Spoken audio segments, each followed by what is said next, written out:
Okay, today is Deuteronomy 7, and we'll keep reading along. But remember, as we keep talking about coming out of Egypt, and this is Old Testament, this was thousands of years ago, and what difference does it have to make today?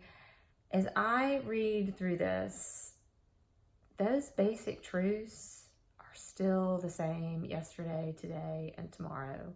God's word never changes. And maybe we don't have to worry about Canaanites and Amorites and, literally those people, but the same temptations are still around that were around thousands of years ago.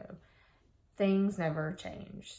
Situations never change. Sins never change. So it's just my reminder to you to ask the Lord once again to be your teacher and to point out the areas in your life. I'm asking to point out the areas in my life that I just need to remember to focus on Him first and follow His laws and instructions first and put Him first, and the rest will fall into place. But obedience equals blessings, disobedience cursings, and I want to be on the blessing side. I don't know about you. All that being said, here we go with Deuteronomy 7. When the Lord your God brings you into the land where you are entering to possess it, and clears away many nations before you, the Hittites and the Girgashites and the Amorites and the Canaanites and the Perizzites and the Hivites and the Jebusites, 7 nations greater and stronger than you. And when the Lord your God delivers them before you and you defeat them, then you shall utterly destroy them. You shall make no covenant with them and show them no favor. Furthermore, you shall not intermarry with them. You shall not give your daughters to their sons, nor shall you take their daughters for your sons. For they will turn your sons away from following me, to serve other gods. Then the anger of the Lord will be kindled against you, and He will quickly destroy you. But thus you shall do to them. You shall tear down their altars and smash their sacred pillars, and hew down their Asherim and burn their graven images with fire. You are a holy people to the Lord your God. The Lord your God has chosen you to be a people for His own possession out of all the peoples who are on the face of the earth. The Lord did not set His love on you nor choose you because you were more in number than any of the other peoples, for you were the fewest of all peoples. But because the Lord loved you and kept the oath which He swore to your forefathers, the Lord brought you out by a mighty hand and redeemed you from the house of slavery, from the hand of Pharaoh, king of Egypt.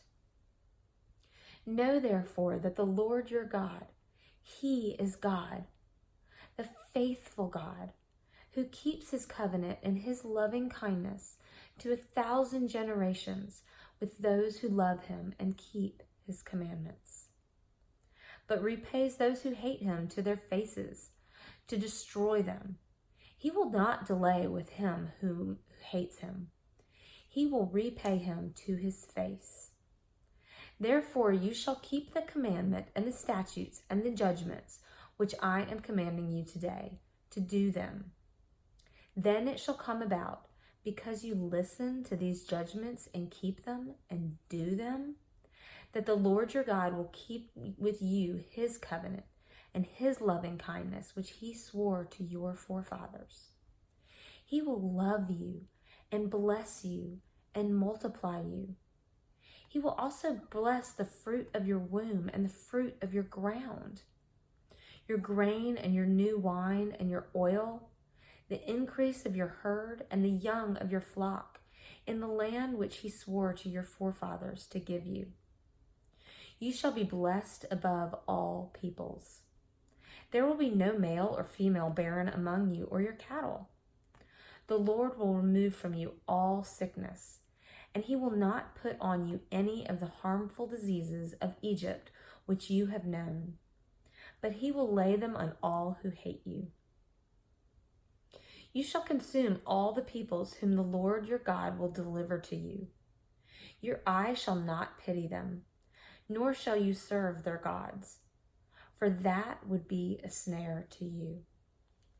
If you should say in your heart, these nations are greater than I, how can I dispossess them? You shall not be afraid of them. You shall well remember what the Lord your God did to Pharaoh and to all Egypt. The great trials which your eyes saw, and the signs and wonders, and the mighty hand and the outstretched arm by which the Lord your God brought you out. So shall the Lord your God do to all the peoples of whom you are afraid. Moreover, the Lord your God will send the hornet against them, until those who are left and hide themselves from you perish. You shall not dread them, for the Lord your God is in your midst, a great and awesome God. The Lord your God will clear away these nations before you little by little. You will not be able to put an end to them quickly, for the wild beasts would grow too numerous for you.